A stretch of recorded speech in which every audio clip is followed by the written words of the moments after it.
તો આગળના મુખ્ય સમાચાર પર નજર કરીએ તો ભાજપ સાથે છેડો ફાડવાના રેશમા પટેલના સમાચાર મંતવ્ય ન્યૂઝે સૌપ્રથમ પ્રસારિત કર્યા હતા। મંતવ્ય ન્યૂઝે સમાચાર પ્રસારિત કરતા જણાવ્યું હતું કે રેશમા પટેલની ભાજપ સામેની નારાજગી ચરમસીમાએ પહોંચી છે।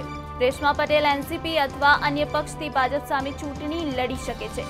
સમાચાર પ્રસારિત થયાના ગણતરીના કલાકોમાં રેશમા પટેલના બદલાયેલા સૂર હવે ખુલીને સામે આવી ગયા છે।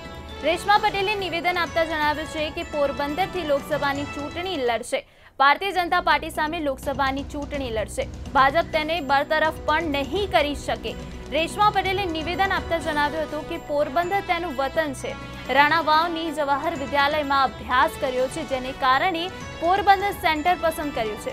ઉલ્લેખનીય છે કે રેશમા પટેલ સરકારના સવર્ણ અનામતના નિર્ણય અને પાટીદારોના મામલે નારાજ છે। નારાજગીને લીધે રેશમા પટેલે ભાજપ સામે નિવેદનો કરી નારાજગી વ્યક્ત કરી રહ્યા છે। રેશમા પટેલના ખુલ્લા વાક બાણ ભાજપ કઈ રીતે જશે તે તો હવે આવનારા દિવસોમાં જોવાનું રહ્યું।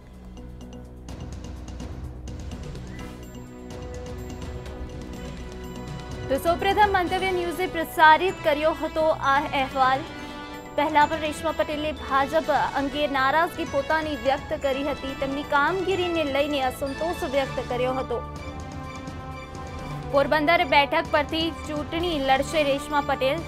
તો આવો સાંભળીએ રેશમા પટેલે તેમના નિવેદનમાં શું કહ્યું।